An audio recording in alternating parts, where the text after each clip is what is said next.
Buenas noches a todas y todos.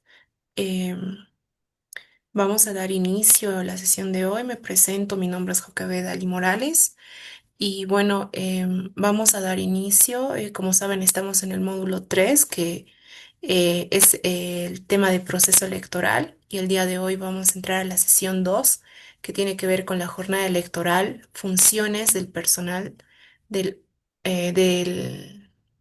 de la OEP. Y con nosotros está y que nos acompaña es nuestra expositora. Ella es Violeta van der Valk, es politóloga de profesión y bueno, pues cuenta con 20 años de experiencia en diseño y implementación de proyectos de fortalecimiento democrático. Actualmente ella es coordinadora de programas en Construyendo Redes para la Democracia y es consultora en la Fundación Jubileo para la Observación Ciudadana de la Democracia, y también es parte de la Alianza Nacional Ruta de la Democracia. Y bueno, pues yo le voy a dar este espacio a nuestra expositora. Bienvenida y muchas gracias por Ok, aceptar esta invitación. muchísimas gracias. Buenas noches a todos. Supongo que ya nos hemos visto en la anterior sesión. Les agradezco por estar aquí de nuevo. Voy a tratar de hacer un poco más ágil la sesión de hoy.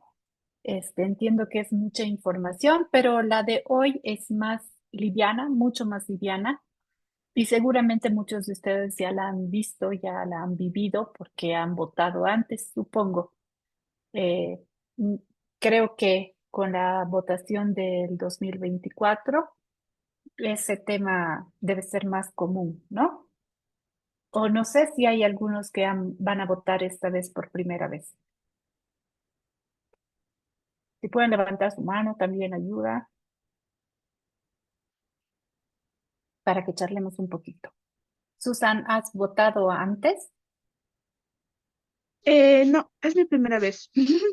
Ah, mira tú. ¿Cuántos otros primeros votantes tenemos? Acá presente. Igual es mi Hola, Jorge. ¿Cómo está? Ay, qué bonito. Ujú. Sí. Este, Bueno, me alegra que pueda acompañarlos en esta experiencia entonces a través de este espacio. Les voy a compartir pantalla. Bueno, aquí he tomado prestada la imagen del órgano electoral para abrir la exposición sobre la jornada.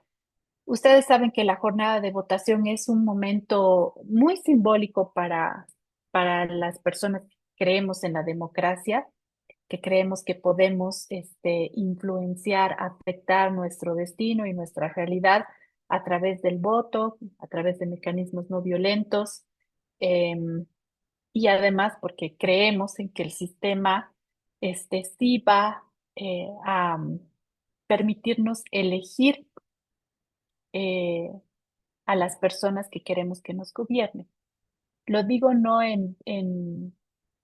solamente como una designación particular, individual, sino como sociedad, porque obviamente el más votado o la más votada va a ser quien gane y quien gobierne nuestro país, ¿no es cierto? Entonces, eso es lo que permite la democracia, por un lado, que gane el más votado, el que más cantidad de personas quieren que gobierne, pero sin dejar de lado, y esto no lo tenemos que olvidar nunca, porque de eso se trata la democracia, al menos en nuestros tiempos, a pesar de que gane el más votado, no se deje de lado a las minorías.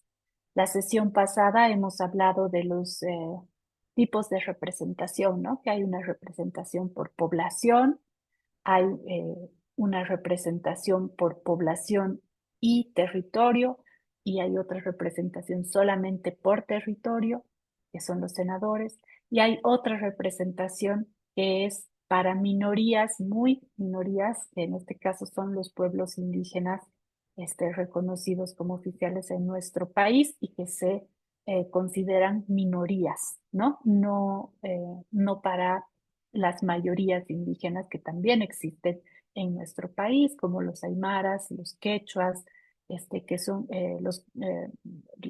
consideradas poblaciones no minoritarias, sino más bien poblaciones que se ven representadas en los otros tipos de representación que existen en nuestro país, en nuestro sistema electoral y de representación. Todo ese diseño de representación se ve reflejado o pretende al menos verse reflejado en este momento eh, que se constituye en algo muy especial, que es la jornada de votación. De eso vamos a hablar hoy, de la jornada de votación como un proceso. Les voy a hablar un poquitito de los materiales electorales. Muchas personas deben estar familiarizadas con esto, pero para que lo tengamos en cuenta al momento de ya entrar a hablar de la jornada en sí. Los materiales electorales no son algo que se pueda manejar como cualquier otro tipo de material que ayuda a la logística, porque el material electoral lo que hace es viabilizar el proceso que tiene que ver con la logística, pero sobre todo lo que permite es em, viabilizar la información, los datos obtenidos de la ciudadanía para ser procesados luego en el cómputo oficial de votos, ¿no? Entonces, no es un material cualquiera, es un material altamente sensible y los que tienen memorias y han estado en Bolivia el 2019 lo tienen muy claro, ¿no? Muy fresco, porque justamente por malas manipulaciones, mal manejo, irresponsable manejo de mucho del material electoral, aunque haya sido sobrante, material restante, este, se han generado muchos problemas, violencia, entre otros motivos, pero además porque se había encontrado incluso en basureros callejeros material electoral en la misma jornada de la votación, ¿no? Entonces, es un material de altísima sensibilidad. Cuando ustedes piden, por ejemplo, al órgano electoral nosotros como hacemos muchas capacitaciones, muchas veces solicitamos que se nos brinde un material electoral para hacer la capacitación. Y si ustedes son sorteados jurados electorales y vayan a su capacitación, probablemente también les van a dar la capacitación utilizando material electoral, pero que dice ahí muy grande, no válido, ¿no? Porque no se pueden hacer ni siquiera copias de este material, sin estar incurriendo en una falta electoral y posiblemente en un delito electoral. No se puede pretender, igual que no se puede copiar dinero, que es falsificar dinero, tampoco se puede copiar material electoral porque se constituye en un delito electoral. Entonces es un material de alta sensibilidad. Por eso también tiene reglas claras para ser manipulado y ser manejado, incluso para ser fabricado, ¿no? No cualquier imprenta puede fabricar material electoral. Se hace un proceso de verificación de calidad, por supuesto, también el proceso amplio y que debería ser muy transparente de contratación para la empresa que va a hacer el material electoral, porque tiene medidas de seguridad muy precisas y además confidenciales, ¿no? Entonces, ninguna otra empresa, ninguna otra persona, además del personal estrictamente evaluado y permitido autorizado para manipular y fabricar el material electoral, debería poder tener acceso a los diseños finales y tampoco a las medidas de seguridad que se van a implementar en cada uno de los materiales electorales. ¿Ya?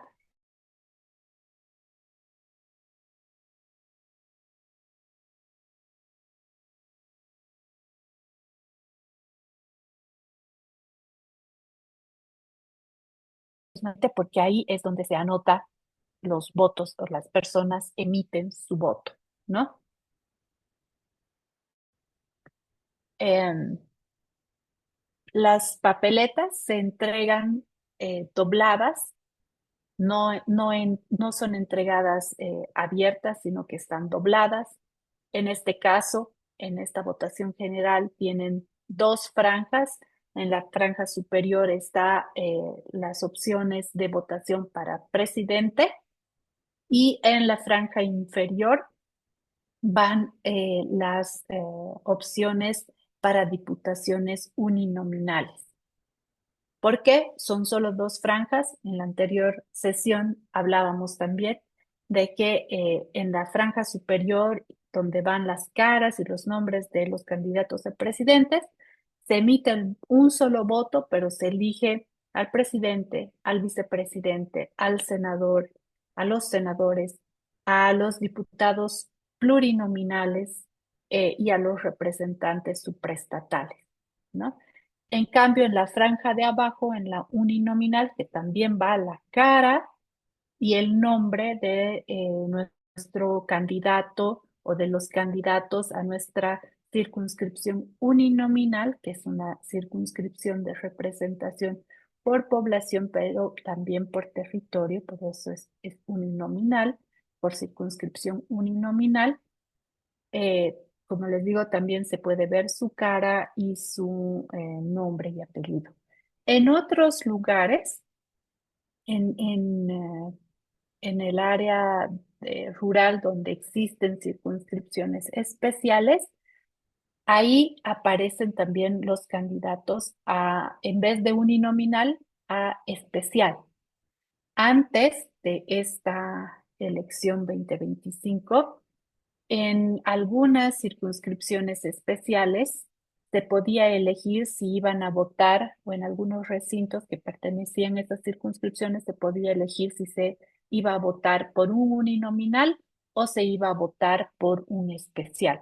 Ahora ya no, se ha eliminado esa dualidad de la circunscripción y de los recintos y ya se ha determinado de manera previa qué recintos van a votar por un uninominal y qué recintos van a votar por diputado especial, para que no haya esa duda, porque era algo muy, muy complicado de solucionar. Esa es la papeleta de sufragio. En el exterior, por ejemplo, solamente tienen la franja de arriba porque solamente votan para presidente y vicepresidente. Nada más. Es lo único que elige el voto en el exterior. Eso tiene la papeleta. Luego tenemos el ánfora electoral, que ustedes deben estar familiarizados. Es esta caja de cartón que se la entregan a los jurados de mesa, planita, vacía, desmontada, ¿no? Desdoblada y totalmente eh, abierta, ¿no? Es armada por el jurado de mesa, por los jurados de mesa el día de la jornada de votación de manera pública y se la arma con una cinta o precinto de seguridad oficial del órgano electoral. O al menos eso debería suceder. Pero hemos visto en muchos casos que por temas de presupuesto probablemente no se entrega esta cinta o precinto de seguridad, que es nada más y nada menos que un tape, una cinta de pegar, pero que tiene los sellos del órgano electoral plurinacional, o debería tener. Cuando no pueden hacer eso, dan una cinta eh, normal, común y corriente, para que se pegue y se arme el ánfora. Es una falencia de material oficial, sí, pero no es determinante, porque si bien no tiene el sello del órgano electoral, pero se debe revisar que la ánfora no tenga ningún tipo de defecto, que no haya sido despegada antes, que no esté siendo reutilizada o que no tenga algún tipo de daño, ruptura, debe estar en perfectas condiciones, ¿no? Y tiene además una lámina transparente, tiene como una ventanita, el ánfora, que permite ver lo que hay adentro. Una vez armada, esa lámina, que es totalmente transparente, se pega por dentro, obviamente, y finalmente se termina de sellar el ánfora por arriba para que se verifique que primero está vacía y que ha sido armada en la mesa que le corresponde funcionar, ¿no? Entonces está vacía y está recién armada y ha sido armada por el jurado de la mesa de votación. Y permite ver el interior, ¿no? Luego está el acta electoral y ese debe ser probablemente el material electoral más sensible de todos. Ustedes saben que en el acta electoral es donde se consignan los resultados de la votación y además se ponen las observaciones, si es que hubiese alguna observación o alguien tuviera, por ejemplo, hubiera solicitado una impugnación de la mesa de votación o de alguna parte del acto, de los actos de la jornada electoral, se puede colocar en observaciones cuál es la mención que se hace a alguno de estos problemas durante la jornada de votación. Em, Esta franja de observaciones, al igual que las casillas para inscribir los resultados, tienen que ser completadas de una manera muy cuidadosa porque antes, por ejemplo, se decía que los datos tienen que escribirse, llenarse de derecha a izquierda, los números, em, pero los cuadros que quedan vacíos se dejaban vacíos o se rellenaban con cero. Ahora es estrictamente obligatorio que los cuadros que quedan en blanco sean tachados, ¿no? Para que no se los pueda completar con ninguna otra figura, forma o de pronto con otro número, ¿no? Entonces, y la franja de observaciones, si es que no es utilizada, se la tacha, ¿no? Se le hace una línea transversal para que nadie más pueda modificar eso. ¿Y por qué se dará esto? ¿Alguien sabe? Si me pueden comentar, si quieren participar, porque esta parte es interesante.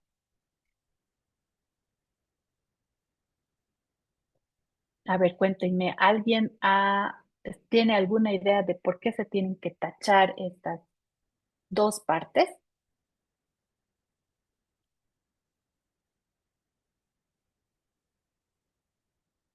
¿No? Anímense, aunque sea adivinando, ¿no? Nada. Bueno, yo les puedo contar. Lo que pasa es que cuando les voy a mostrar un ejemplo además. Pero cuando se denunció el fraude en 2019, una de las cosas que se hizo para buscar pruebas sobre esto fue justamente hacer una comparación en las fotos de las actas electorales que se habían tomado. Bueno, esta es una parecida, no es tal cual, pero les voy a mostrar las fotos que se habían tomado en para hacer el TREP que se hizo en aquel momento en la transmisión de resultados preliminares. Se tomaba una fotografía de las actas una por una cada mesa, ¿no? Y luego el acta original era procesada en el cómputo, como siempre se hace, que también tiene un escaneo de la imagen de las actas. Pero en el TREP, todas las fotos de las actas son subidas a un espacio en la web, un banco de datos, que en ese momento fue además, era permitido bajarse las imágenes de las fotos de esas actas. ¿No? Y hubo una misión de observación internacional que bajó las fotos de las actas. Y en las actas que estaban en el cómputo, estaban siendo procesadas en el cómputo, había diferencia. Era la misma acta, de la misma mesa, tenía todos los datos de seguridad correctos, pero no coincidía la imagen. ¿Por qué?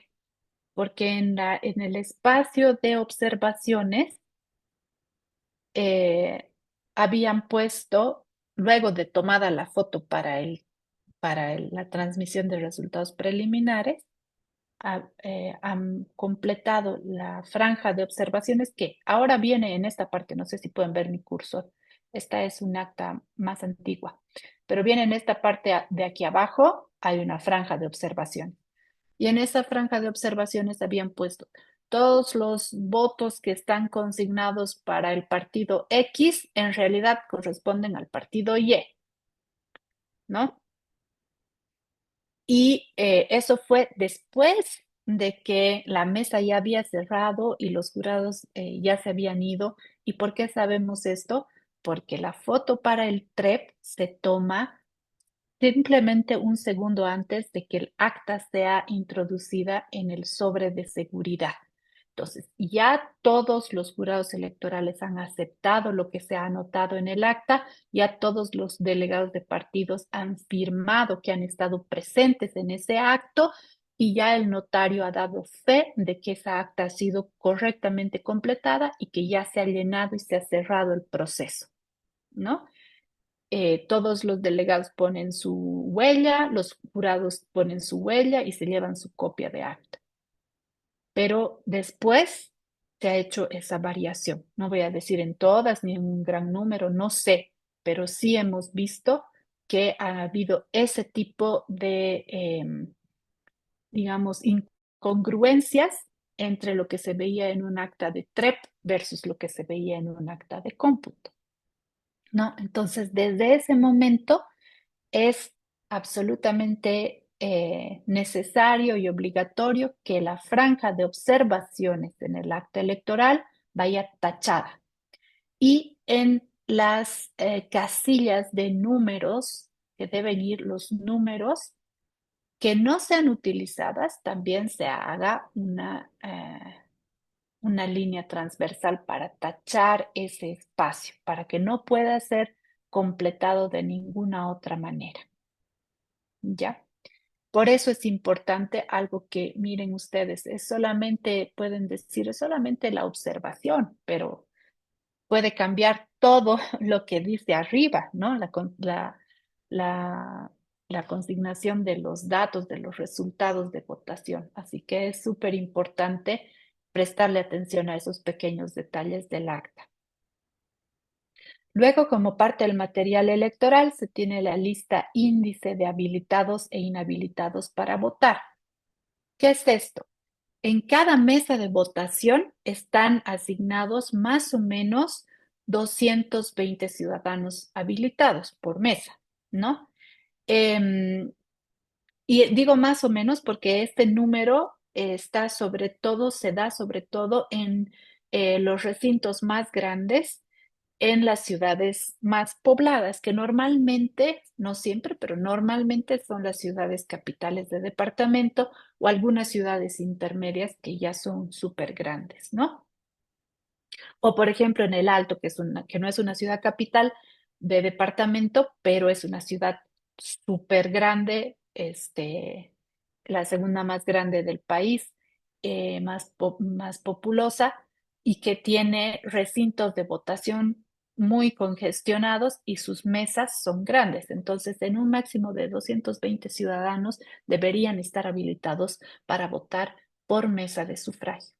Pero esta lista índice no solamente tiene los nombres de las personas que están habilitadas para votar, también tiene nombres de personas que pertenecían a esa mesa o que pertenecen a esa mesa, pero que han sido inhabilitados por algún motivo para votar en ese proceso electoral. También están incluidos ahí y ustedes se apersonan, una persona se acerca a la mesa de votación, da su nombre, evidentemente está en la lista, pero aparece como inhabilitado y no va a poder votar.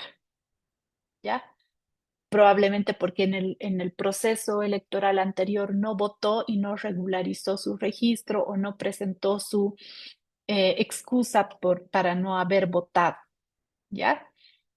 Ninguna persona que no está registrada en una mesa de votación puede votar ahí, bajo ninguna circunstancia y por ningún motivo. No puede. Tampoco puede votar dos veces, ni puede cambiar su voto, no puede. Es una vez, una persona, un voto y con un único registro, ¿ya? Luego, como parte del material electoral, también se tienen los certificados de sufragio, que son estos pequeños como carnet, ¿no? Es un carnet tal cual, que dice, de hecho tiene tu foto, dice tu nombre, carnet, tus datos con los que te has empadronado, que certifica que has emitido tu voto y que te sirve como prueba para luego hacer los trámites en los que te piden este tipo de documentación, que son los trámites bancarios y los trámites en entidades públicas. Luego están dentro del material electoral nuevamente las hojas de trabajo. Estoy haciendo este recorrido para que nos sirva como glosario, ¿ya? Para luego poder conversar más fluidamente sobre la jornada. Las hojas de trabajo son unas hojas grandotas como un papelógrafo en los que ya está impreso un esquema que nos permite llenar los datos y consignar los votos a cada una de las opciones por las que se ha emitido un voto. Antes este conteo de votos se hacía en las pizarras de los colegios, pero resulta que no siempre los recintos de votación son colegios. La mayoría de las veces sí, pero no siempre.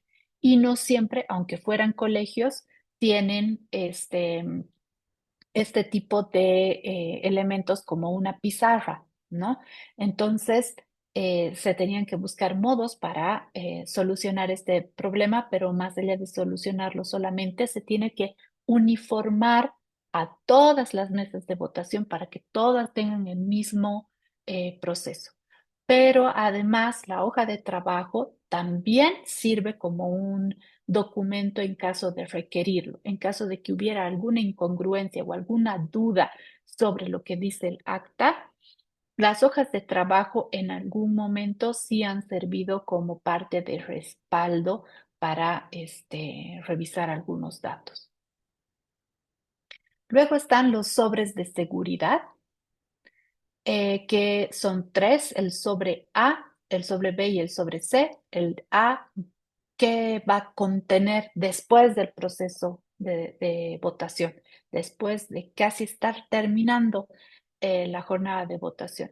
En el sobre A, los jurados electorales van a guardar el acta original, el documento más importante de todo el proceso electoral, el acta original de la mesa, la lista índice de habilitados e inhabilitados por mesa y las hojas de trabajo, estas de las que les estaba hablando. Luego, en el sobre B van las papeletas utilizadas. Las que ya han sido marcadas se meten todas en un sobre que va cerrado. Y luego en el sobre C, el material restante y la constancia de reclamos de los ciudadanos inhabilitados. ¿Qué va en el material restante? A veces hay ciudadanos que no se presentan a votar y, por ejemplo, van los certificados de sufragio que han sobrado y quedan así unos papeles como unas calaveritas porque están todos recortados.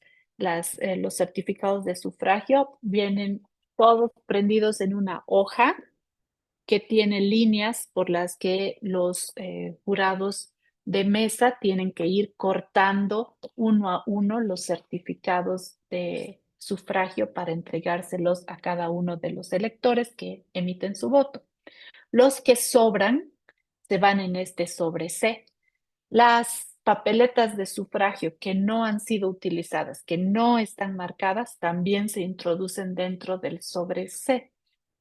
Y así, por ejemplo, el tampo con el que se hace sellar, poner la huella dactilar a cada uno de los certificados de sufragio, a las papeletas de sufragio, en el acta electoral, todo ese material que se le brinda a los jurados electorales para hacer su trabajo, el que sobra se introduce en el sobre C. Y esta es una medida de seguridad súper importante, justamente porque les decía, el material electoral es de muchísima sensibilidad y aunque sea material no utilizado y sobrante, ya ha terminado la jornada, podría ser mal utilizado y generar susceptibilidad e incluso servir para tratar de adulterar alguno de los resultados. Entonces debe ser manejado con esa seriedad y en esos términos de responsabilidad.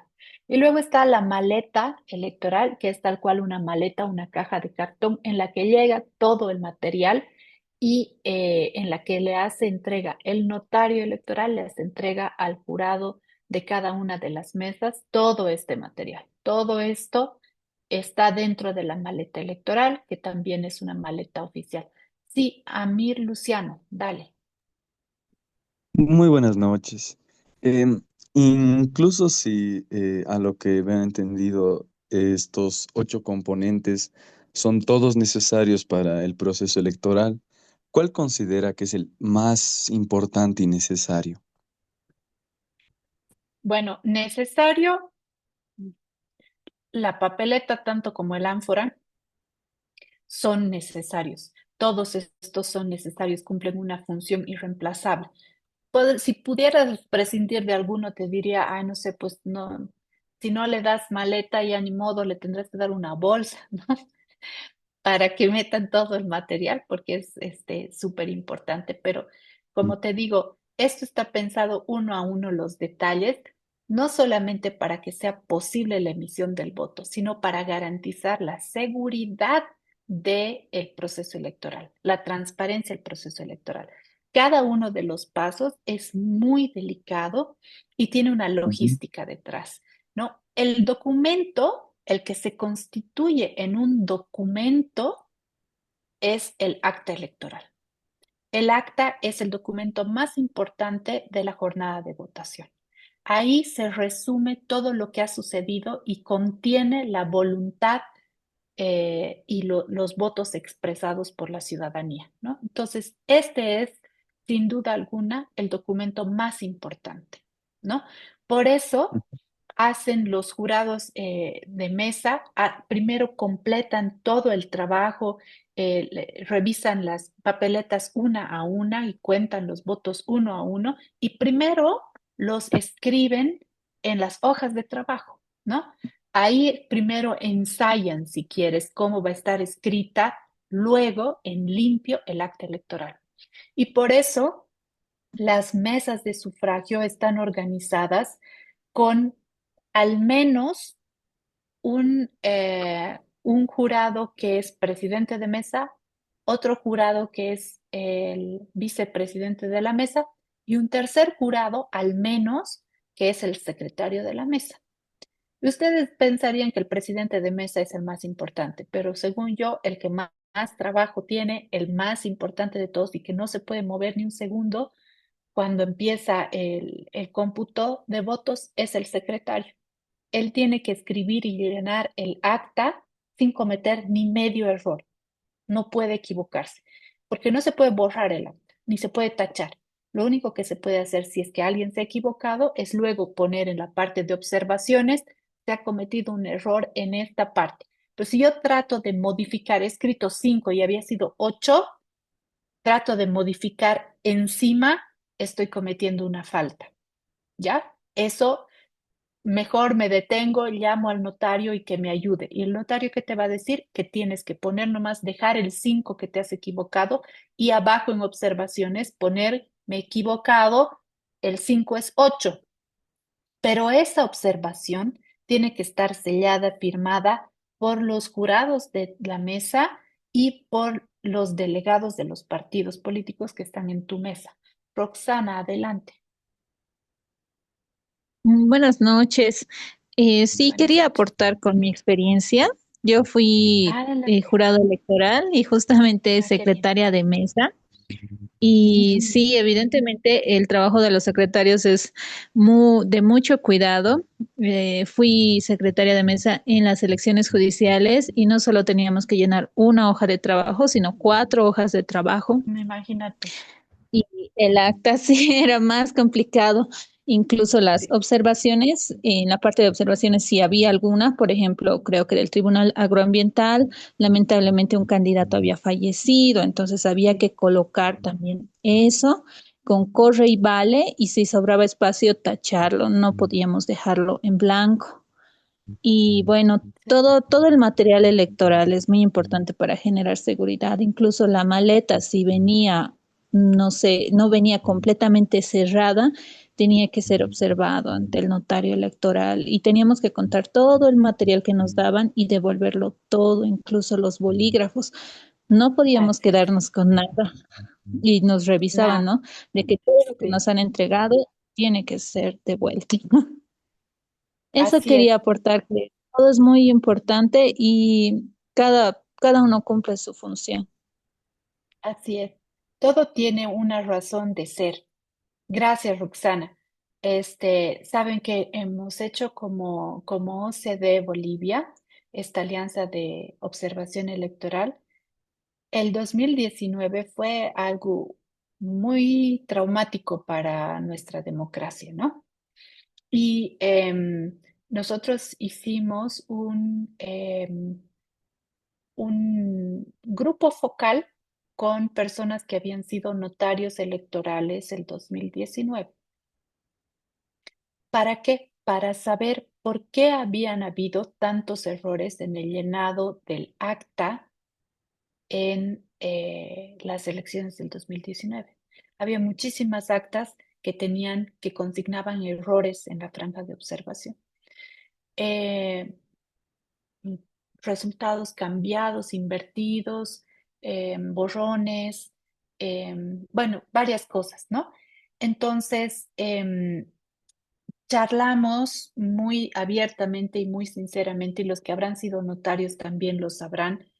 Es un trabajo muy sacrificado, es un trabajo complicadísimo, difícil, mal remunerado, muy sacrificado. Y además porque te expone a que la gente se queje contigo y bueno, un poco más adelante vamos a ver cuáles son sus funciones, pero es, es, tienes que estar bien preparado para ser notario y enfrentar todo lo que tienes que enfrentar durante la jornada. Entonces, em, después de ese grupo focal, se sugirió, por ejemplo, que el acta tenga diferentes colores, ¿no? Que las franjas en las que se van a escribir los resultados por diferentes tipos eh, de autoridad que se está eligiendo tenga un diferente color porque generaba muchísima confusión. Resultaba ser que completaban los datos de la votación para presidente en la que tenía que ir la votación del uninominal. Entonces tenían que dar la vuelta a todo. Entonces los resultados que se han escrito en la franja de presidente en realidad son los resultados para uninominal. Era una locura, ¿no? Y se ha visto demasiados problemas en eso. Entonces se ha intentado mejorar la claridad del acta. En algunos países el acta es en realidad como un libro, ¿no? Y que por hojas se va anotando los resultados para presidente. Pasas la hoja y recién te encuentras con la siguiente franja que tienes que completar, de manera que realmente haya un proceso en el que el secretario se dé cuenta o tenga más chances de darse cuenta de que puede cometer un error.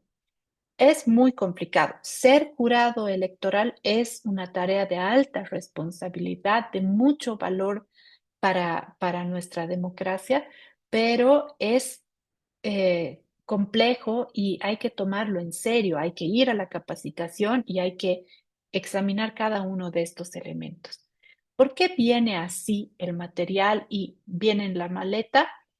Luego los otros materiales también se devuelven en maleta, pero hay elementos que se entregan en sobres de seguridad, porque el sobre de seguridad, el A, por ejemplo, se tiene que ir fugazmente en la cadena de custodia, se va hasta el centro, hasta la sala de cómputo departamental. Y en la sala no van a estar abriendo la maleta y buscando dónde está el acta, ¿no? Entonces, por eso se ha creado el sobre A de seguridad para que solamente el acta, lo que yo puedo revisar, está ahí y ese es el que pasa a ser procesado para obtener los resultados. Entonces, es un tema, fíjense ustedes que en un proceso electoral todos los detalles valen y están contra el tiempo en cada momento, desde el anuncio o la salida de la publicación de la convocatoria, todo el calendario electoral es una carrera contra el tiempo. Y hay muchas cosas que no pueden empezar a suceder en paralelo, sino que tienen que ser, termina esta fase y empiezo la siguiente, porque si no, no lo voy a poder hacer. Como por ejemplo ahorita, tienen que empezar o ya han empezado a imprimir las papeletas, pero no puedo empezar a imprimir las papeletas mientras no se haya cerrado el momento de inscripción y sustitución de candidaturas, ¿no es cierto? Entonces, tiene que cerrarse una fase, precluir la fase, y ya no la puedo revisar, no voy a volver atrás y avanzo con lo siguiente. Y todas estas cosas tienen implicaciones que van más allá de la mera logística o que se vea bonito o que esté medio feíto. No tiene que ver con eso. Tiene que ver con que cada elemento nos ayuda a garantizar un poquito más la transparencia del proceso y la credibilidad de los resultados, ¿no? Entonces, todos estos detalles, como decía Roxana, el hecho de que la maleta no esté rota me ayuda a decir, a tener la tranquilidad como jurado de que no me han dado material manipulado, de que no me han dado un material que en realidad es falso y después lo van a ir a cambiar, de que las papeletas que me han dado son las originales y no son truchas, de que no me van a cambiar el acta, no le van a poner otra acta electoral, todas esas cosas, ¿no? Porque como ciudadanos, si somos jurados electorales, por ejemplo, nosotros estamos ahí poniendo también nuestra responsabilidad, nuestro nombre, de decir, yo he supervisado esa mesa, yo he manejado esa mesa como jurado electoral y 5 compañeros conmigo o 3 compañeros conmigo, y nosotros hemos hecho bien las cosas, ¿no es cierto? Y nuestra prueba es de que hemos entregado un sobre de seguridad sellado, que el acta era la original, que esa es mi letra, que ahí está mi firma, que esa es mi huella dactilar, ¿no? Cada uno de esos elementos cuenta y hacen a la integridad del proceso electoral, ¿no? Entonces, todos son importantes, pero por supuesto la reina es el acto. Ujú. Muchas gracias. No, de nada, Luciano, gracias a ti por la pregunta.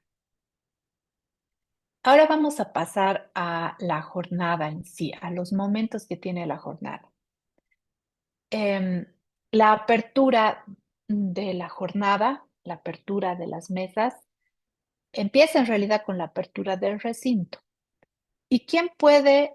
Bueno, nos estamos haciendo la idea que estamos en el 17 de agosto, ¿no? Muchas cosas han pasado antes, como hemos comentado en la anterior sesión.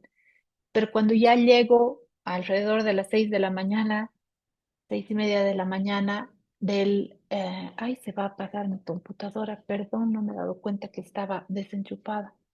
2 segundos, por favor.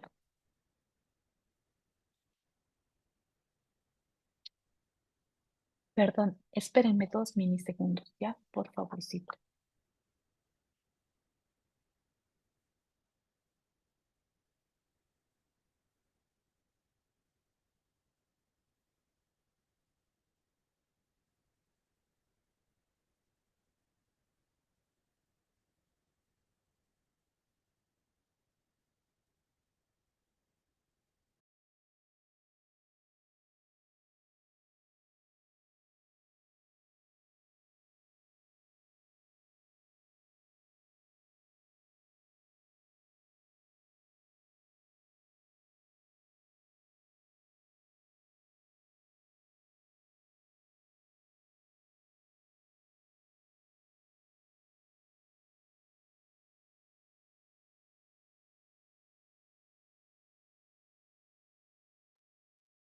Perdón, espero que puedan editar el video para que no se vea ahí, pero no estoy en mi casa, estoy de viaje, así que improvisar un poquito. Les decía, en la apertura, cuando ya estamos en la jornada de votación, el 17 de agosto, y son las 6:30 de la mañana, la notario o el notario se aproximan al recinto de votación, que normalmente es un colegio, pero que puede haber otros. Yo conozco uno, por ejemplo, en Santa Cruz, en la zona del Urubó, hay como llaman ellos, un mall, un open mall, que es en realidad como una galería de tiendas que funciona como recinto electoral. Nunca había visto una cosa así, la verdad, pero arman carpas y ahí funciona el recinto, ¿no? Durante la pandemia hemos visto que sí, no se habilitaban las aulas para hacer la mesa, sino que se ponían más bien en las afueras, ¿no? De las aulas, en los patios, en las canchas, se han armado mesas, pero por la coyuntura de la pandemia y las medidas de bioseguridad. Pero hay recintos de votación que no son necesariamente un colegio o universidades, ¿no? Y también hay recintos que obviamente funcionan en otro tipo de instalaciones, por ejemplo, las cárceles o los hospitales, que se constituyen en un recinto de votación, pero que son naturalmente otra cosa, ¿no? En los hospitales se designa personal, o sea, se instalan mesas que tienen que ir a permitir facilitar que las personas que están en el hospital puedan votar, ¿no? No todos los enfermos, no, pero sí el personal médico, por ejemplo, igual que los policías o los militares que tienen que hacer brindar su servicio ese día, tienen que primero votar y luego los mueven, los movilizan. Entonces, o en los recintos carcelarios también se instalan mesas de votación, creo que esas son más estables, nunca he visto uno, pero se dan formas para que en cualquiera de estos tipos de instalaciones pueda funcionar una mesa de votación y se constituye entonces en un recinto de votación. Entonces, el notario hace la apertura del recinto. ¿Por qué? Porque un recinto de votación em, tiene que estar en condiciones, tiene que tener condiciones para funcionar como recinto. Tiene que estar libre de cualquier tipo de marca de propaganda electoral. No puede tener pintadas las paredes del color de un partido o tener la foto de un candidato o tener panfletos pegados.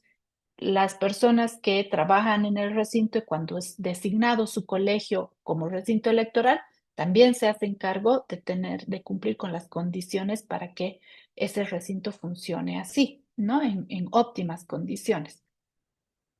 Y se tiene que haber revisado y garantizado de que dentro del recinto no haya otro tipo de material que pueda parecer material electoral oficial, ¿no? Se tiene que hacer una revisión, pero además se tiene que revisar que no hayan personas extrañas, o elementos de violencia que puedan generar violencia o de peligro que puedan constituirse en un peligro para el funcionamiento de ese recinto. Entonces, quien abre el recinto es el notario electoral y con eso se inicia la jornada en términos al menos de logística, ¿no? Entonces, llega el notario y llega también con funcionarios que le permiten, que le ayudan a manejar la seguridad del recinto.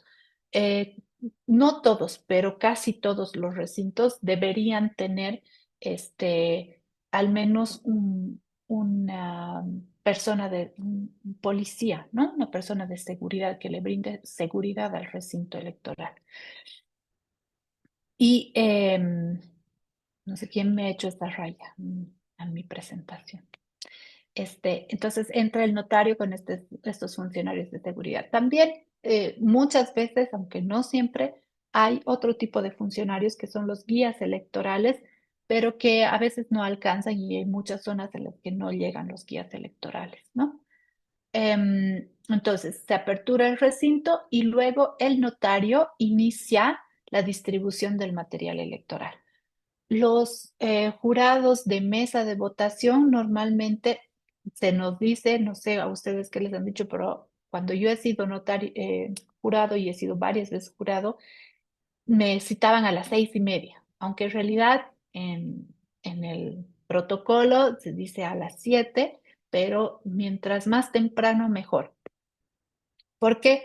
Porque el notario va a pasar y tiene que entregarle el material, esta maleta que hemos visto en la figura pasada, les entrega la maleta con todo el material, pero no le puede entregar a un hito.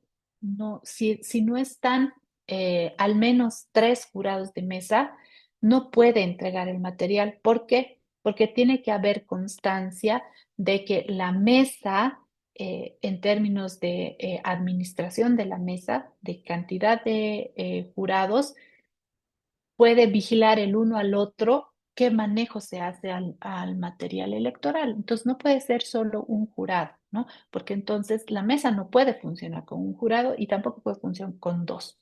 Tiene que haber al menos 3. Entonces, ¿qué hace el notario si es que no hay suficiente número de jurados para abrir o empezar a hacer funcionar una mesa de votación? ¿Quién sabe? ¿Qué pasa en esos casos? Roxana, adelante. Bueno, en ese caso esperan hasta cierta hora y si no se apersonan todos los jurados, el notario puede escoger a los primeros de la fila de votantes para que sea jurado electoral. Tengo entendido que se le da una pequeña capacitación y ya con eso se les va a entregar la maleta cuando cumplan el requisito mínimo de 3 jurados electorales. Así es. Gracias, Roxana. La capacitación a jurados electorales, por ejemplo, ahora el 18 de julio es el sorteo de jurados electorales, ¿no? Y la capacitación va a empezar, me parece, el 21 de julio.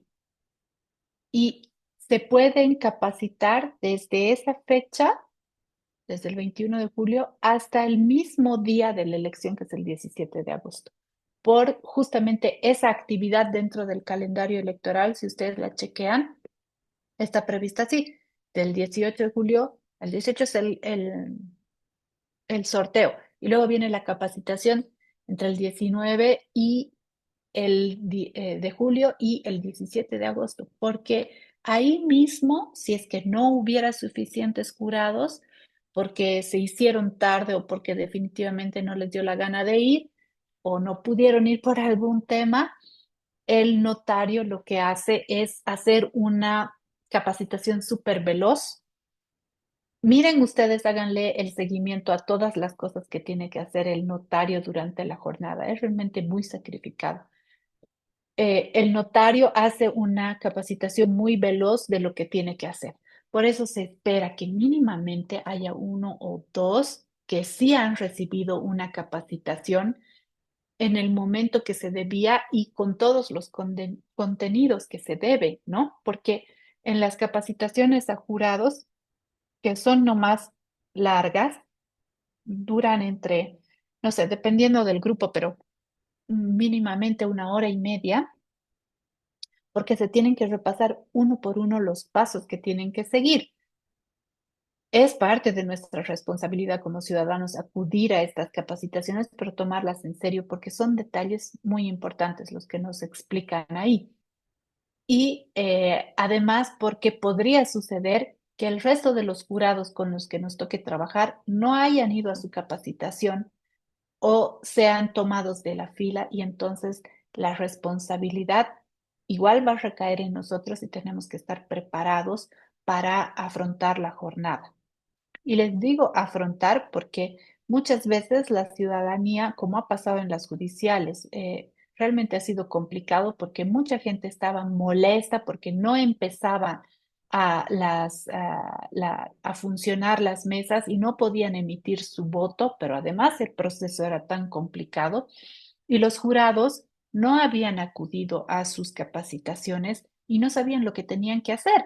Entonces, entre ellos empezaban a entorpecer el trabajo, no podían habilitar la mesa y la gente ha empezado a gritarles y se han dado, la verdad, varios conflictos por ese tema.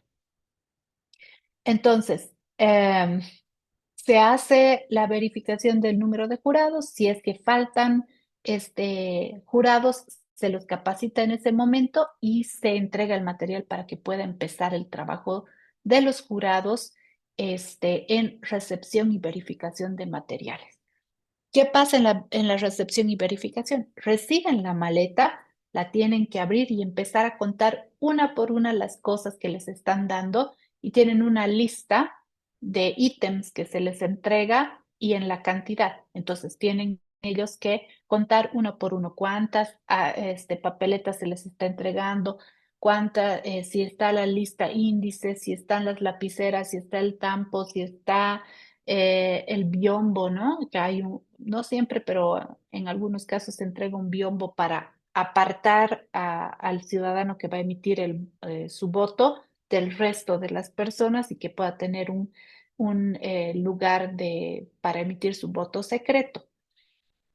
Todas esas cosas las tiene que chequear y empezar a tiquear una por una esa lista de material, ¿no? Para hacer la recepción y la constancia de que se ha entregado todo como tiene que ser. Y eso se firma y es parte luego del material que se va a entregar al final. Después de esta recepción y verificación de materiales, empieza el armado de la mesa y la preparación del material. ¿Esto qué quiere decir? Empiezan a armar el ánfora y también los jurados tienen que empezar a firmar una por una las papeletas. En la papeleta en la parte de afuera, porque las papeletas las entregan dobladas, en la parte de afuera cada uno de los jurados tiene que firmar la papeleta para dar constancia de que es una papeleta utilizada en una mesa que realmente ha funcionado con los jurados que corresponden, y se cuentan además el número de firmas que hay en la papeleta, ¿no? Si una papeleta tiene solamente una firma, querrá decir que ha participado solamente un jurado, no podría, ¿no? Una mesa no puede funcionar solamente con un jurado. Entonces, como parte de las medidas de seguridad, los jurados tienen que firmar la papeleta atrás, en la parte de afuera. Cada una de las papeletas, además. Además, se tiene que hacer el llenado de el llenado y la firma del acta al momento del inicio del trabajo de la mesa. Y ahí se llenan cada uno de los jurados, escribe su nombre, completa sus datos, pone su firma. Y de la misma manera lo hacen los delegados de mesa si es que si estuvieran presentes. ¿Saben qué son los delegados de mesa o quiénes son los delegados de mesa? ¿Sí? Los delegados de mesa son las personas que envían cada una de las organizaciones políticas o alianzas.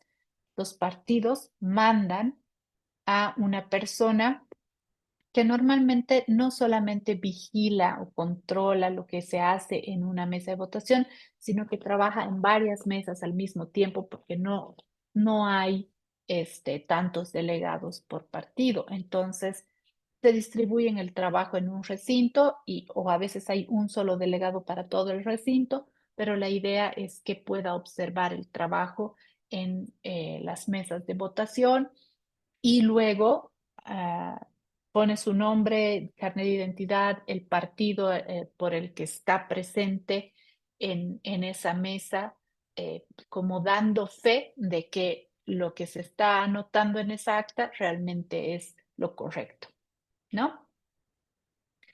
Solamente esos dos tipos de personas o de actores pueden poner sus datos en el acta electoral, ¿ya? Solamente los jurados de mesa y los delegados de partido. Y el delegado de partido se tiene que acercar al jurado y presentarse ante el jurado y decir, yo soy delegado de tal partido. Si existiera, por ejemplo, la presencia de un observador electoral, ellos no tienen que firmar el acta, no tienen nada que hacer en el acta. El acta solamente firma los jurados de mesa y los delegados de partido. Y luego, finalmente, con todo esto completado, se abre la mesa y en esta apertura de mesa, quienes participan, los jurados de mesa y la ciudadanía, porque finalmente va a poder empezar a emitir su voto.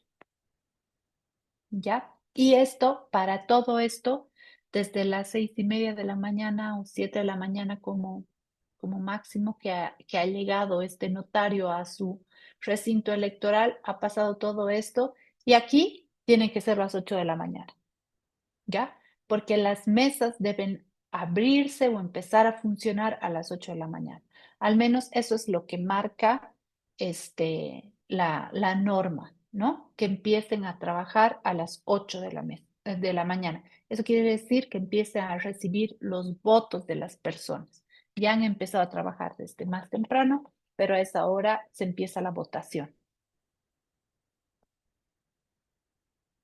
Y esta parte es ya el proceso y el desarrollo de la votación. Ay, esta línea está demasiado. ¿Cómo empieza el trabajo de un jurado de votación? De mesa, perdón. Primero, la mesa, los jurados se tienen que organizar para saber quién va a hacer qué cosa, ¿no? Cada uno de los jurados en la mesa, al menos de estos tres, tiene un rol que cumplir en la administración de la mesa de votación, ¿ya? Entonces, normalmente el presidente es el que se encarga de manejar los documentos y de estar observando además que los documentos primero estén, una cosa que, perdón, me he olvidado de decirle. Los documentos y los materiales electorales entran en custodia de cada uno de los actores que les voy a mencionar ahorita. En custodia quiere decir que son responsabilidad de estos actores. Primero del notario electoral, es su responsabilidad y están bajo su custodia, bajo su cuidado, los materiales electorales hasta que se los entrega al jurado, ¿ya? Luego de que se los entrega al jurado, son custodia y responsabilidad del jurado electoral. Ellos tienen que hacerse cargo de que no se les pierda, de que no se los roben, de que no se manche, que no se rompa. Ellos son los responsables, ¿no? Entonces, cada jurado tiene que cuidar el material en su mesa. Y así se distribuyen los roles entre los jurados de mesa para que cada uno cumpla un rol. Y tienen que trabajar de manera continua desde las 8 de la mañana hasta las 4 de la tarde, cuando se empiezan a cerrar las mesas según la afluencia de la ciudadanía a votar, ¿no? Que pueden turnarse para ir a almorzar, sí, seguramente, o pueden comer algo ahí, eh, pero he visto en muchos casos cosas tremendas, ¿no? Que ojalá no se animen a hacer nunca jamás, pero que se abre la mesa con los tres jurados, firman, llenan, completan el acta y una vez que ha empezado la votación, el que le toca ser secretario, por decirles, se va y no vuelve.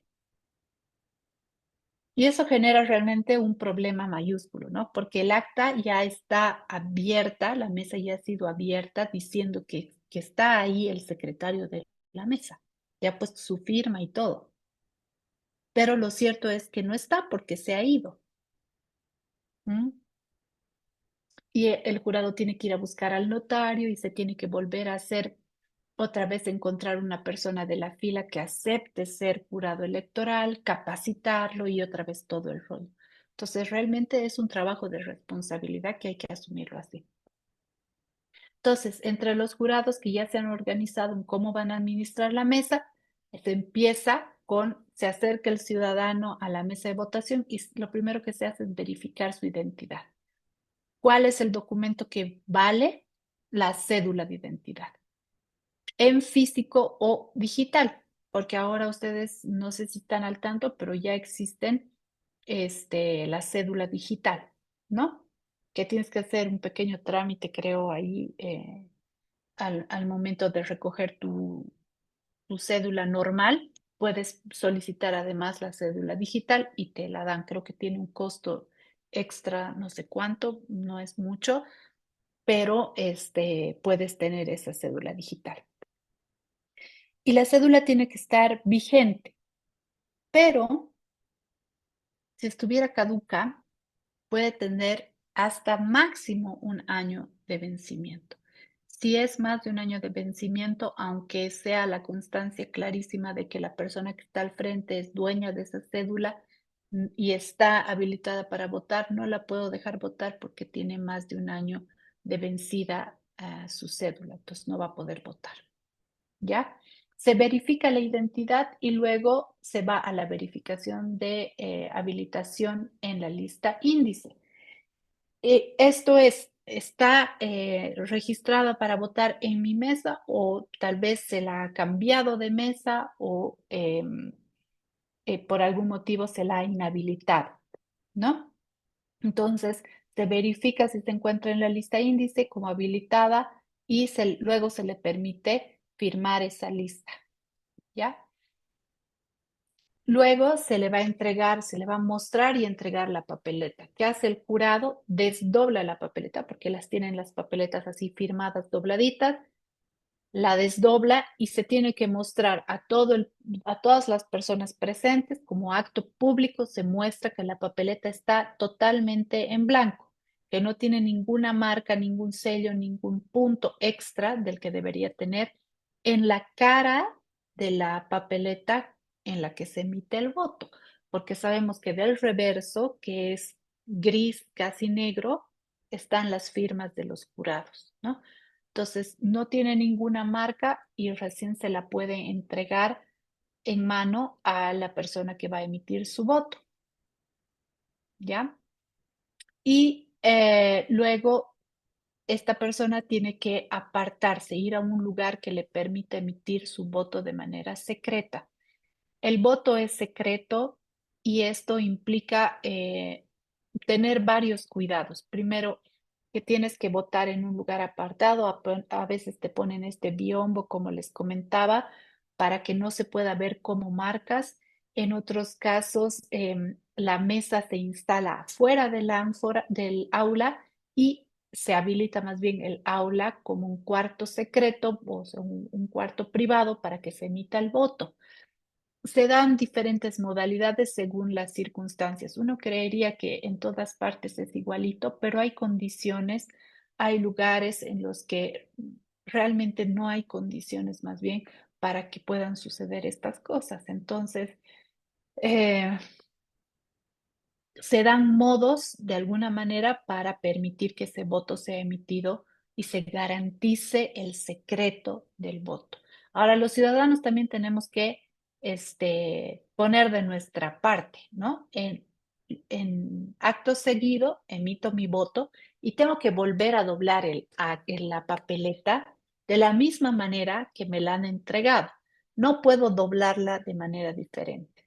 Si por algún motivo yo la doblo mal, pero les estoy diciendo mal realmente, y la introduzca dentro de la ánfora mal doblada, incluso me podrían anular el voto. Si la doblo y dejo ver, o sea, dejo por fuera el voto, o sea, se puede ver, los otros ciudadanos pueden ver mi voto, ese voto es nulo. ¿Por qué? Porque el derecho al voto secreto es también un deber, ¿ya? Tengo la obligación de mantener en secreto mi voto, tengo la obligación de resguardar el secreto del voto. No puedo yo estar introduciendo mi papeleta de votación a la ánfora y decir, he votado por no sé quién. Me anulan el voto, ¿ya? Es algo serio. ¿Por qué? Porque durante la jornada de votación no debería haber ningún elemento que direccione la decisión y el voto de las demás personas. Y esto se constituye en un acto que podría generar alguna tendencia a favor o en contra de un candidato. Entonces, no se puede, porque estamos ahí, todavía rige el silencio electoral. Ya durante la jornada de votación no se puede hacer campaña, no se puede hacer actos de proselitismo, no se puede decir yo he votado por Juanito o Periquito. No puede. Mi voto corre el riesgo de ser anulado. Esto pasa hasta la introducción del voto en el ánfora y luego el jurado de mesa tiene la obligación de entregarme mi certificado de sufragio, ¿no? Voy a recoger mi cédula de identidad y mi certificado de sufragio que ya el jurado electoral ha cortado de la hoja, ha separado de la hoja del resto de certificados de sufragio, ha firmado y le ha puesto, ¿qué más le ponen? No me acuerdo si le ponen huella, creo, al certificado de sufragio y me lo entregan, ¿no? Y junto con mi carnet de identidad. Eso es lo que sucede en el desarrollo de la jornada de votación. Ay, me voy a apurar un poquito, ¿ya? Siempre se hace corto este tiempo. Y luego está esta tercera etapa que es el cierre, escrutinio y cómputo de votos o conteo de votos, como quieran llamarlo, ¿ya? El cierre de la votación. El cierre de la votación, primero, tiene que darse cuando hemos cumplido las 8 horas de funcionamiento de la mesa de votación. Si mi mesa se ha abierto a las 8:30 y no a las 8 como marca la norma, entonces voy a tener que mantener la mesa abierta hasta las 4:30, no hasta las 4, ¿no? Si mi mesa ha abierto a las 9, mantendré la mesa abierta hasta las 5 de la tarde. Así es, por ley. Y solamente puedo cerrar la votación de la mesa cuando se han cumplido las 8 horas y además no hay nadie haciendo fila en mi mesa, ¿no? Porque si he cumplido las 8 horas, pero la fila está hasta la calle, ni modo, pues me voy a tener que esperar. La gente a veces es imprudente y llega muy tarde a votar, pero tengo que permitir que voten todos los de la fila antes de poder cerrar la votación en mi mesa. ¿Ya? Hasta el último. Luego se dice en voz alta, el jurado tiene que anunciar que está cerrando la votación, finalizando la votación. No hay nadie más, ok, se cierra la votación. Si un ciudadano llega después de que se ha cerrado la votación, no va a votar, porque no pueden restituir, rehabilitar, ya no se puede. Ya se ha cerrado y como todas las etapas, precluye. Ya se cerró la mesa y no puedo reabrirla para que alguien que ha llegado tarde, fuera de tiempo, vote. ¿Ya? Entonces, luego que se ha cerrado eso, la votación, se hace la apertura del ánfora y el ordenamiento de las papeletas. Esto es lo que se llama escrutinio, ¿no? Se abre el ánfora y se sacan las papeletas y se las va contando una por una. ¿Por qué? Porque tienen que haber datos que coincidan, ¿no? El número de papeletas en ánfora tiene que coincidir con el número de ciudadanos que yo tengo en mi hoja lista índice marcados como que sí han votado, estaban habilitados para votar y han ido a votar. Entonces, número de papeletas y número de personas que han firmado que han votado coincide, ¿no? Votos emitidos y personas que han recibido su certificado además de sufragio. Entonces se empiezan a contar las papeletas y luego se las desdobla, se las abre y se las desdobla. Y luego se redoblan. Y todo esto está escrito sin procedimiento, ¿no? Se las redobla, pero ya esta vez, como en este caso solamente tenemos 2 franjas en la papeleta, entonces la papeleta se la abre y se la dobla dejando ver ambos votos, ¿no? Pero se las ordena a todas una por una, dejando ver solo la primera franja. Y esto es súper importante. Si les toca ser jurado, tómense nomás el tiempo de hacerlo como establece el procedimiento, porque ahí es donde se generan los problemas y luego incluso tienen que repetir todo el trabajo. Se las ordena dejando ver la primera franja de votación, que en este caso es para presidente, ¿no? Entonces, todas las papeletas están ordenadas así y el jurado de la mesa empieza a leer, a cantar los votos. Y esto también es clave. Eso se hace en voz alta. Quieran o no quieran, se tiene que hacer en voz alta. Y toda esta etapa es pública, ¿ya? Puede entrar quien quiera entrar. Pueden filmar, grabar, sacar fotos, hacer Facebook Live, pueden transmitir por YouTube si quieren, como quieran. Todo es porque es un proceso público y es una etapa de máxima publicidad. La máxima publicidad es que tengo que buscar activamente que la gente, que el resto de la ciudadanía pueda ver y se entere de lo que está sucediendo. ¿Ya? Entonces se empieza a decir un voto para Pedrito y dejo la papeleta a un lado. Voto para Juanito y dejo la papeleta al lado. Así, uno por uno y la persona, el miembro del jurado que ha sido designado para que anote en la hoja de trabajo, empieza a llenar la hoja de trabajo con los votos uno por uno. Una vez que se ha concluido con la primera franja, que en este caso es presidente, recién van a poder hacer el mismo procedimiento, pero con la otra franja de votación, que en este caso es para diputados uninominales o diputaciones especiales en el caso que fuera así. ¿Ya? Esta es la etapa de, el escrutinio y empieza también el conteo de los votos que se va anotando primero en la hoja de trabajo, ¿ya? Luego tenemos la verificación de papeletas y número de personas, número de personas que votaron en la mesa deben de coincidir, como les había dicho, y se empieza con el conteo cómputo de votos, que es lo que les acabo de mencionar, ¿no? Se llenan las hojas de trabajo, los jurados hacen lectura de los votos en voz alta y el evento es público. Y luego pasamos a la verificación de los datos en la hoja de trabajo. Y esta etapa también es importante no saltársela nunca, no solamente si eres jurado de votación, sino también si estás ahí para ver qué es lo que está sucediendo y si las cosas se están haciendo bien en tu mesa. Tienes que saber que la sumatoria de votos, por ejemplo, tiene que coincidir, ¿no?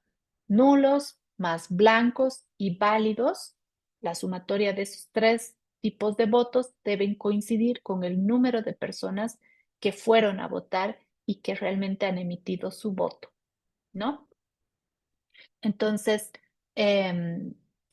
si eran 220 las personas habilitadas para votar, pero solamente fueron 120, bueno, pues entonces 120 de papeletas deberían haber estado en el ánfora y la sumatoria de votos nulos, blancos y válidos, sin importar para quién haya sido el voto, deben coincidir con ese mismo número de personas que han ido a votar, ¿ya? Y todo eso tiene su espacio para anotar en la hoja de trabajo. Luego que se ha verificado que todo eso coincide, recién puedo pasar a este importante momento que es el llenado del acta electoral y se llenan los datos ya revisados, comprobados en la hoja de trabajo, se van anotando en el acta.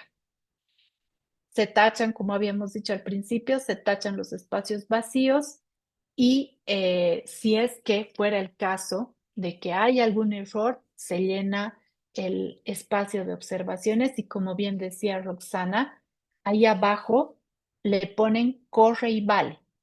Y además los jurados, después de que se ha hecho eso, firman el acta, ¿ya? Y firman también los delegados. Y si un delegado tuviera alguna observación o quiere hacer una impugnación, esa impugnación, esa observación debe constar en el espacio de observaciones. Aunque no le guste al jurado lo que quiere poner el señor, pero si ese delegado quiere poner una observación en el acta, tiene el derecho de hacerlo.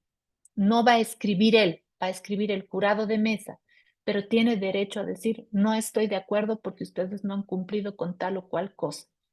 Y luego el delegado que se lo capacita de otra manera y que su partido político tiene la obligación de capacitarlo, irá a hacer el trámite que corresponde para hacer la impugnación del acta o la impugnación de la mesa, que eso tiene que llegar con ¿qué se llaman estos documentos que hacen los abogados? Ay, se me ha ido el nombre. Bueno, un documento que certifique la denuncia formal, ¿ya? De la impugnación de la mesa hasta el Tribunal Electoral Departamental, ¿no? Y ellos tienen sus mecanismos de hacer llegar esa impugnación hasta el, el Tribunal Departamental. Pero de todas maneras puede pedir que se anote en las observaciones del acta, en el espacio de observaciones, lo que él tiene para decir, ¿no?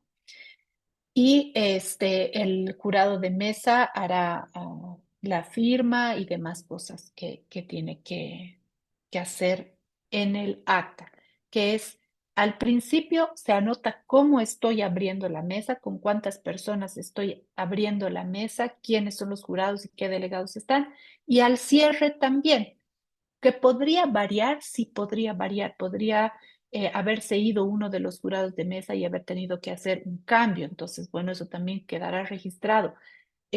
Podría haber llegado otro delegado de partido que no estaba al principio en la apertura de la mesa. Él también puede llenar sus datos ahí como delegado presente.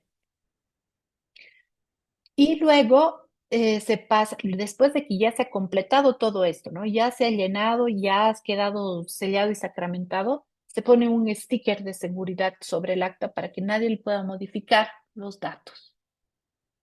Y viene la exposición y la entrega de las copias del acta. El acta debe ser, esta es una medida nueva, ha salido recién en este último reglamento emitido por el Tribunal Supremo Electoral. El acta debe ser expuesta 5 minutos por 5 minutos antes de ser guardada en el sobre A, ¿ya? Lo que va a hacer el jurado es agarrar el acta y exponerla para que cualquier persona que quiera, no sé si la va a exponer así o sobre una mesa, sin que nadie la toque, pero sí la pueda fotografiar o filmar o que sea para que luego la puedan subir, difundir. Es un documento que es público, sí, pero el resguardo, la custodia solamente la tiene el jurado de la mesa hasta el momento en que se la va a devolver, se la va a entregar al notario. Entonces, en ese momento se van a dar 5 minutos de exposición del acta y luego el acta se la va a poner en el sobre A y las copias del acta, que no sé cuántas va a tener en esta ocasión. Me parece que el acta en las elecciones del 2020 tenía 6 copias, ¿no? El problema es que ya pues la cuarta, quinta copia ya no pintan muy bien porque es papel químico, ¿no? Entonces se va pintando automáticamente, pero en algunos casos no copia bien. Entonces, la primera copia del acta es para el presidente de la mesa, de esa mesa de sufragio, y las siguientes copias ya se las puede entregar si quiere, a veces no quiere, el vicepresidente y a los delegados de partidos. A los delegados sí es eh, obligatorio entregarles una copia, claro, obviamente, siempre y cuando esté registrado en esa mesa. No puede llegar un tipito que no ha participado en todo el proceso a pedir copias solamente. Si sobra, le darán, pero si no, prioridad tienen los que estaban en la mesa y han participado del proceso porque a su mesa ellos se han hecho registrar para poder obtener una copia del acta, ¿ya? Y otra cosa importante que va a pasar en esta jornada de votación es que también va a haber un funcionario electoral que va a tomar una fotografía del acta oficial con medidas que el órgano electoral les va a enseñar a tomar la fotografía y hacer la digitación de los datos para el CIREPRE, que es el nuevo sistema de transmisión de resultados preliminares que se está implementando para este proceso electoral. Entonces, además va a haber esa fotografía de una persona debidamente acreditada y capacitada para hacer este trabajo. Y finalmente, el notario llega y bueno, también verifica el notario muchas veces el trabajo que se ha hecho y a veces les hace observaciones, pero aquí una cosa tiene que quedar muy clara y a veces es un error que cometemos las personas que asumimos como jurados electorales y no nos damos mucha cuenta de esto. La máxima autoridad de la mesa de votación es el jurado, no el notario. El notario está para ayudar, para orientar, para guiar, pero él no es la autoridad de la mesa. Él no te puede decir, no, cambia esto, pone esto. Los jurados de mesa son las máximas autoridades. A lo mucho te dirá, no puedes hacerle un borrajión porque te van a observar el acta y podría anularte el acta y tener que repetir votación en esa mesa. Pero eso en tono de guía, de orientación. No te puede obligar a hacer nada que tú no quieras hacer en el acta, que los jurados no quieran hacer en el acta, ¿ya? Si hay que definir quién tiene la última palabra sobre un acta, lo que dice un acta de votación es el jurado, él tiene la última palabra. El notario podrá hacer su berrinche que le dé la gana, pero la última palabra la tiene el jurado porque es ciudadano que ha sido sorteado como jurado de mesa, es su responsabilidad y los resultados que están inscritos en esa acta son responsabilidad del jurado, no del notario. Cuando se le entrega la custodia del material del acta es de él, la tiene que cuidar, el notario la tiene que cuidar, pero no puede modificar los datos ni puede hacer nada más con el acta que llevarla a la sala de cómputo. Entonces, los jurados le van a entregar en sobre cerrado el sobre de seguridad A, B y C, le van a entregar al notario y además le van a entregar la maleta electoral con la ánfora desarmada y todo el resto del material al notario para que se lo lleve y se inicia. ¿Qué se inicia ahí? ¿Quién me dice? Se inicia la cadena de custodia, ya que es otro momento que ya no tiene que ver con la jornada misma de votación, sino que ya empieza otra etapa, que es la cadena de custodia, que es todo el recorrido bueno, en realidad la cadena de custodia empieza desde que se empieza a fabricar el material y termina en la sala de cómputo, pero se llama también cadena de custodia a este momento en el que el material sale del recinto electoral y llega hasta las salas de cómputo departamental. Y aquí cortito les comento lo de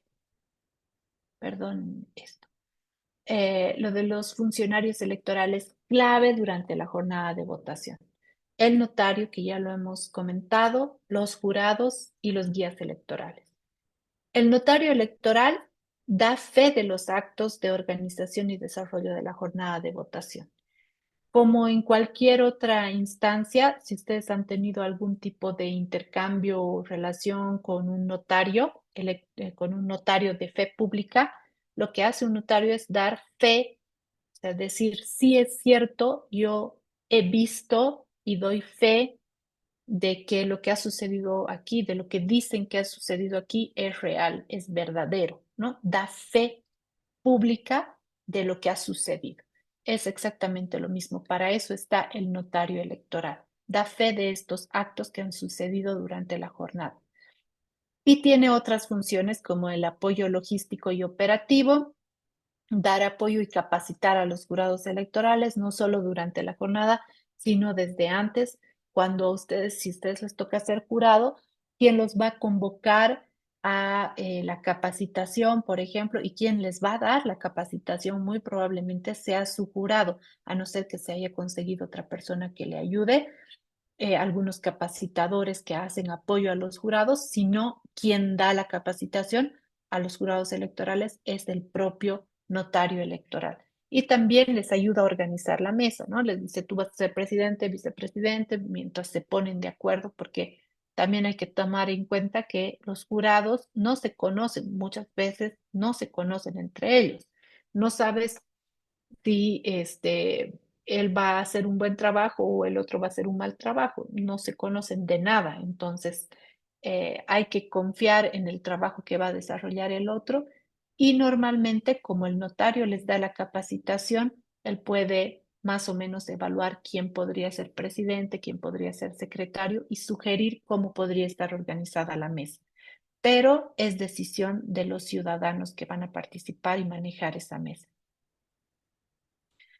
Y otra de las funciones que tiene el notario es custodiar el material electoral y recibir quejas por inhabilitaciones u otras. Por ejemplo, que no me han dejado participar del escrutinio y cómputo. Un ciudadano que está volviendo a su recinto para observar lo que pasa en el conteo de votos y no lo dejan participar. Bueno, acudirá al notario y el notario irá también un poco a poner orden y decir, déjenlo participar, es su derecho, ¿no?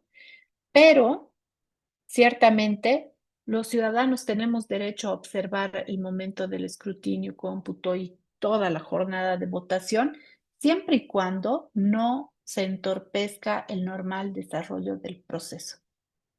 Si hay un ciudadano que no deja por algún motivo desarrollar su trabajo a los jurados electorales, el jurado puede sacarlo o pedir que se retire o pedir que alguien lo saque porque está impidiendo, interrumpiendo el trabajo de los jurados.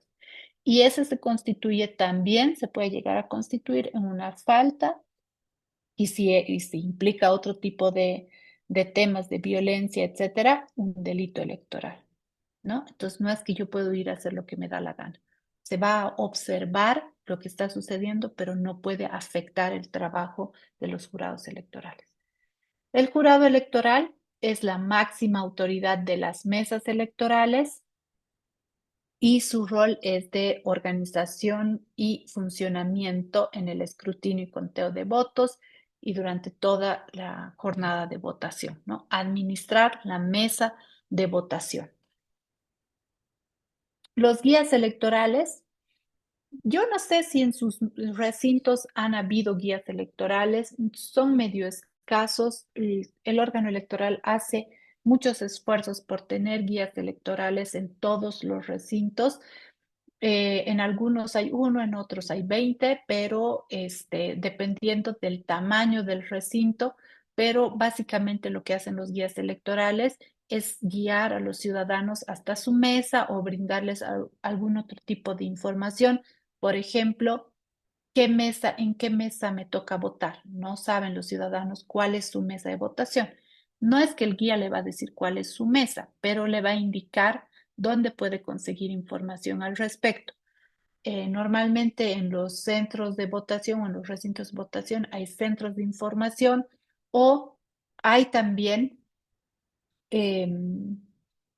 información señalética que permite ubicar dónde están las mesas, pero además hay la publicación de la lista de los ciudadanos habilitados en ese recinto, o hay de qué apellido a qué apellido va, ¿no? Una mesa de votación, cosas que te ayudan a orientarte dónde te podría tocar, dónde está tu mesa, cuál es tu mesa, y también les indican cómo utilizar la plataforma Yo Participo para que puedan saber cuál es su mesa de votación.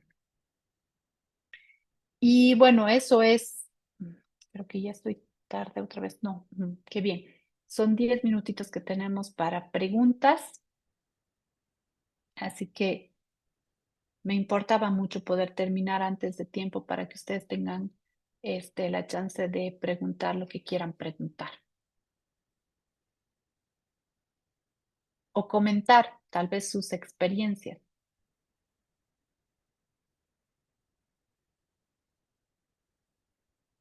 ¿Alguien?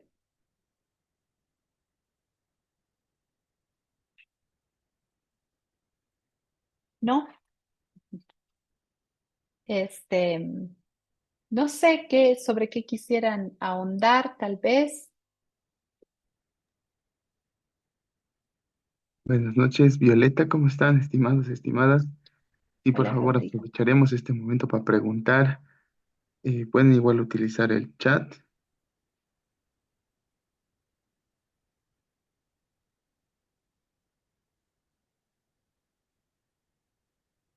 Mira, aquí dice Roxana que para las elecciones judiciales la capacitación ha durado más de 3 horas.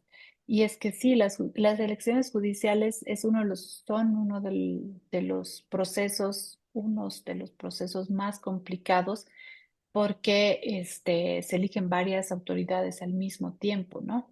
Entonces, la capacitación es larguísima, pero además todo el proceso de escrutinio y cómputo de conteo de votos es extenuante, ¿no? Larguísimo. Realmente es un proceso muy complicado.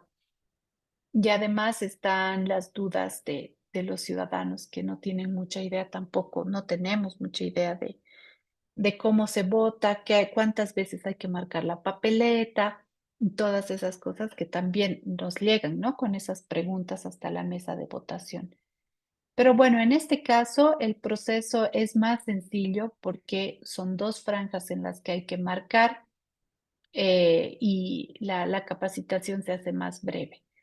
Eh, Creo que el planteamiento del órgano electoral es que la capacitación dure 1 hora y media, a veces un poco más, dependiendo de la cantidad de personas que haya y de las dudas que haya también, ¿no? Se supone que en una capacitación para jurado electoral incluso tiene que simularse el llenado del acta, por ejemplo, ¿no?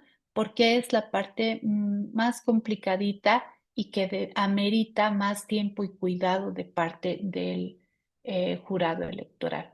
Como les digo, no puede tener tachones, borrones, o escrituras encima una de la otra. No se puede hacer una modificación de los datos. Sí, Valentina, adelante. Buenas noches, doctora. Justamente le iba a preguntar sobre el voto nulo.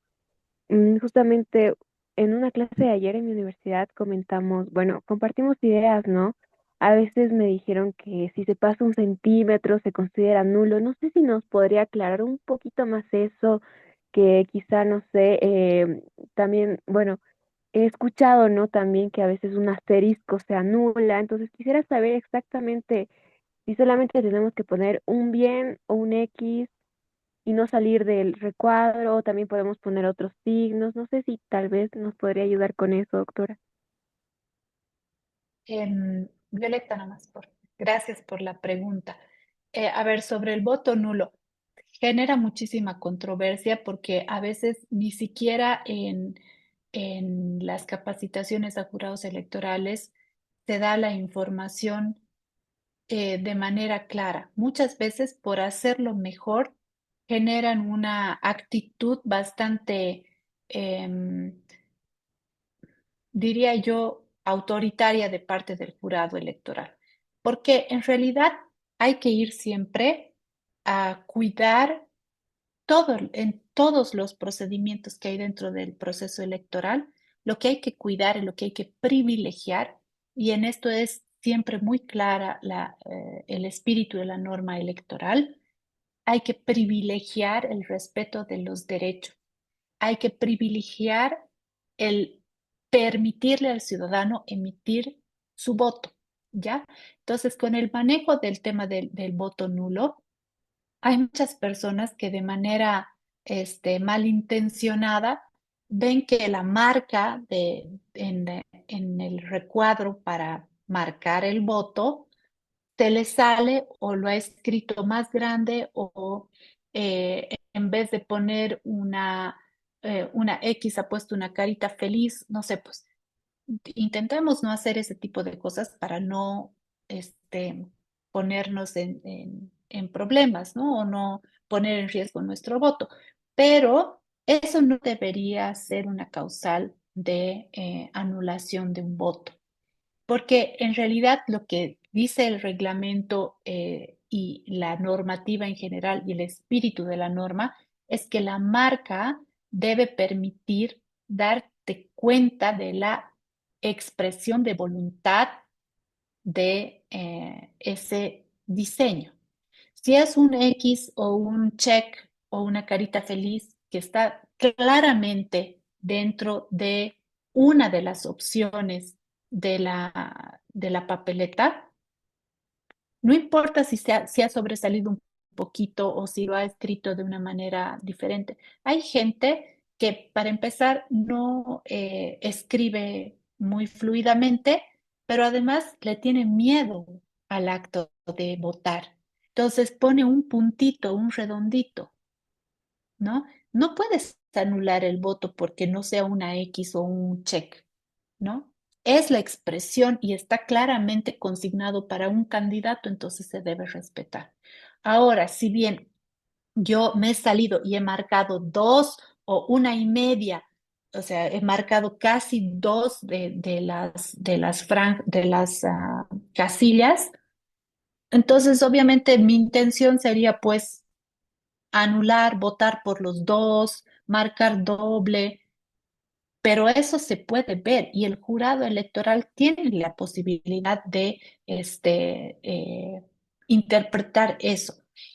Obviamente intentaremos, parte de los ciudadanos tenemos que poner de nuestra parte, intentaremos de no dejar abierto a la interpretación de los jurados, ni del notario, ni de los delegados, porque muchas veces los delegados lo que hacen para beneficiar a su partido es, no se ha salido de la línea, tiene que anular ese voto en ninguna parte.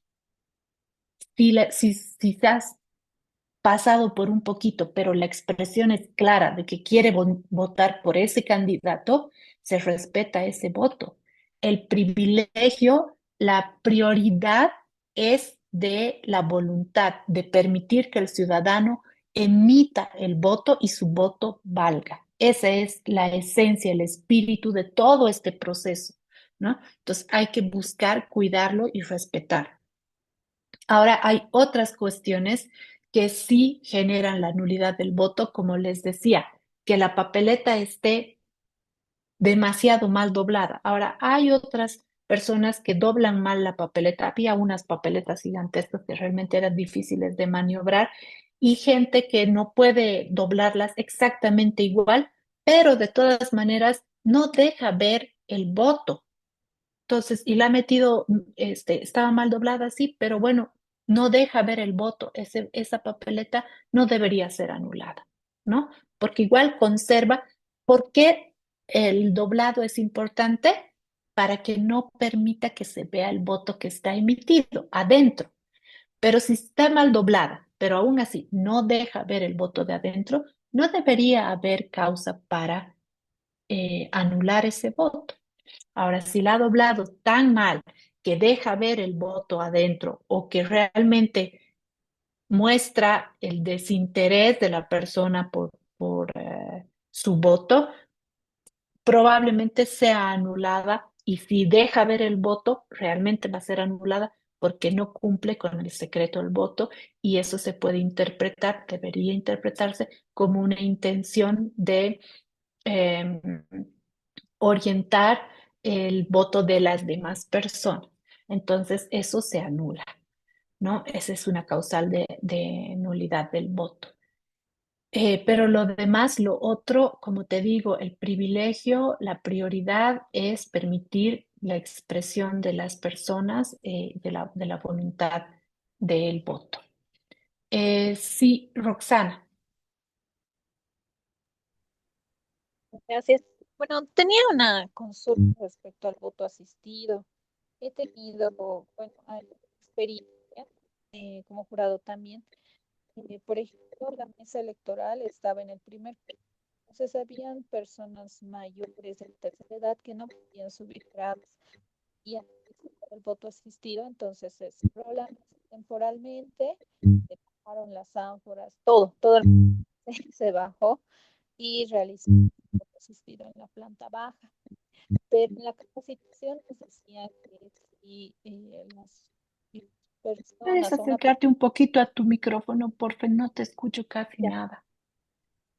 ya, no, decían que el voto asistido, ¿hasta dónde llega? Porque la capacitación nos explicaba que incluso si una persona deseaba realmente votar, pero no podía asistir al recinto electoral, se podía ir hasta allá. Nosotros solamente hemos visto, que hemos bajado las ánforas hasta la planta baja, pero no salimos del recinto.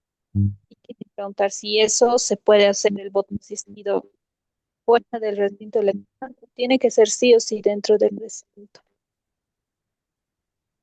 Mira, nunca he visto un caso de fuera del recinto electoral. No puedes sacar el material electoral fuera del recinto. Sí se permite que lo bajen hasta un lugar accesible. Por eso también se hace una verificación de los recintos electorales para que sean mínimamente accesibles. Al menos las personas puedan entrar a el recinto para, como tú dices, hay recintos que tienen más de un piso o están en un lugar en el que tienen que caminar demasiado y tienen dificultades, entonces que se les permita votar en la planta baja, pero no que salgan del recinto, que el material salga del recinto, eso no se puede. El voto asistido puede llegar hasta la planta baja del recinto, acercarse, pero dentro del recinto electoral, porque se supone que el lugar seguro, protegido, custodiado es el recinto electoral. Si no, instalarían también las plazas, pues, ¿no? Para hacer voto asistido o algún tipo de cosa similar, pero no se puede. El recinto está marcado así justamente para tener control y vigilancia del material electoral. Entonces, no lo puedes llevar a otro lugar. Pero, claro, es un elemento que todavía pendiente por ir afinando dentro de nuestra normativa y nuestros procedimientos electorales, porque en muchos países lo que se hace es hacer un registro previo de las personas que necesitan asistencia para votar o el voto asistido como tal y se instalan mesas diferentes para la emisión del voto asistido. Entonces, de esa manera ya el jurado electoral no tiene que pasearse todo el recinto, además poniendo en riesgo el material electoral, porque como tú dices, tienen que bajar con todo el material hasta donde está la persona que requiere de esta asistencia y se deja arriba donde está instalada la mesa el resto de material electoral. Hay papeletas en blanco que se quedan ahí en la otra parte donde está funcionando la mesa normalmente y se queda otro tipo de material sensible también ahí. Y eso no debería suceder, justamente para cuidar la custodia del material electoral. Entonces, bueno, nosotros también ya como misión de observación hemos hecho ese tipo de recomendaciones para que no sé, pues se modernice un poco esta práctica, ¿no? Que por supuesto tiene que priorizarse también otra vez el derecho al voto de las personas que tienen discapacidades o temporales o definitivas, pero que también tienen derecho y se les tiene que resguardar y garantizar el derecho a emitir el voto. Pero no, sacar el ánfora, imagínate tú, desde del recinto electoral, no.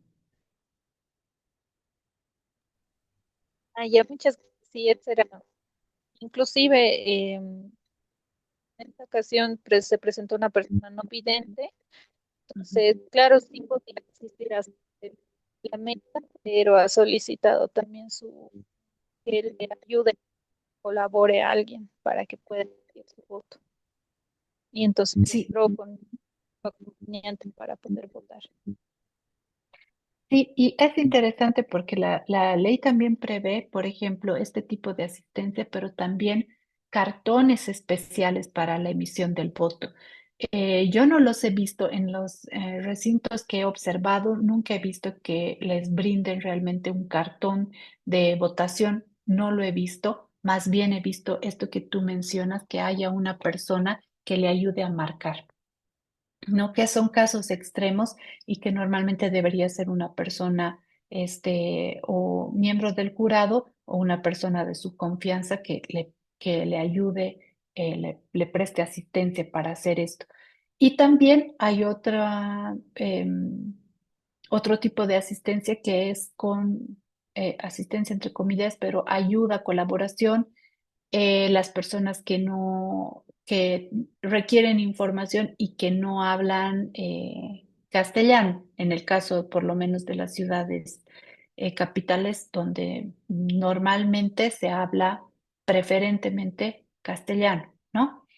Entonces, buscan a alguien que pueda comunicarse con esta persona en el idioma que sea que hable, que he hecho muchas veces, ¿no? Que llegan hasta el recinto y no saben muy bien qué mesa les toca, por ejemplo, ¿no? Y buscan asistencia. Entonces, debería haber una persona en el recinto que pueda colaborar con ellos. En los casos que hemos observado, hay pocos recintos en los que sucede porque normalmente las personas quechua-parlantes, por ejemplo, o aymara-parlantes, hablan también castellano o entienden castellano y no tienen mucho problema, pero se dan los casos, se dan. ¿Alguien más que tenga alguna duda o quiera comentar algo?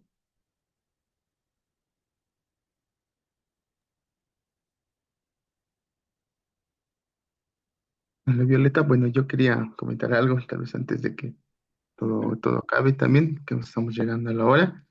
Y bueno, yo he tenido la experiencia de ser jurado, no, pero es observador de una misión de observación. Ah, Y justamente, bueno, es lo que la oportunidad que se le dio a muchos aquí de los participantes. Y no, ahí conoces realmente, ¿no? Cómo funciona todo, porque si estás observador, estás todo el día. Justamente en las elecciones judiciales yo me enteré de que los guías electorales no van a todos los recintos, sino solo van a los que tienen de 1.500 votantes para arriba. Ese es el número que maneja el órgano, a lo que ellos me explicaron, ¿no? Y justamente a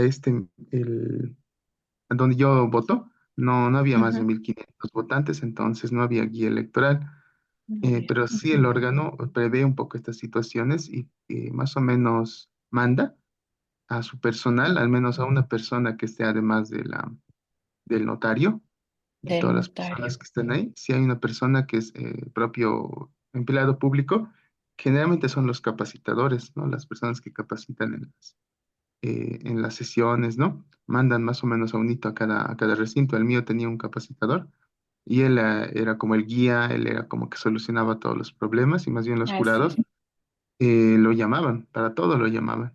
¿Qué esto ha pasado? Ujú. ¿Qué esto no ha pasado? Así, el capacitador, como era quien les ha enseñado, se sabía todo, ¿no? Y nos podía dar luz verde en algunos asuntos. Y sobre el voto asistido, sí, también ha sido en la planta baja, al menos de mí, en la Facultad Tecnológica, donde yo voto. Ahí en la planta baja de la universidad han hecho votar a las personas, pero era un espacio oscuro. Yo les Sí, he pues. criticado, no debería haberles criticado, ¿no? Un observador no puede interferir, pero les he dicho que ese lugar es oscuro donde le han puesto para poner el voto asistido y que si viene una persona ciega, no va a ver, O bueno, con o dificultades, cualquier claro, persona, ¿no? visuales. Imagínate. O cualquier Ujú. persona no va a ver nada, es oscuro, ni foco tenía. Pero bueno, estas cosas suceden y uno aprende justamente en todo esto, cómo se realiza, ¿no? Eso nomás quería Así comentar es. para decirles cómo ha sido mi experiencia y espero que muchos de ustedes también, estimados participantes, puedan ser parte de estas elecciones ya como observadores, que también junto con la Konrad Adenauer se les va a dar una capacitación extra a los que hayan llenado el formulario, se hayan integrado a ese grupo de WhatsApp, para que puedan ser, ¿no? Y también tener una certificación de parte de ellos. Súper, Es una experiencia muy linda, ¿no? Bueno, yo no he sido observadora los recintos, pero trabajo en el equipo de coordinación y, del procesamiento de la observación.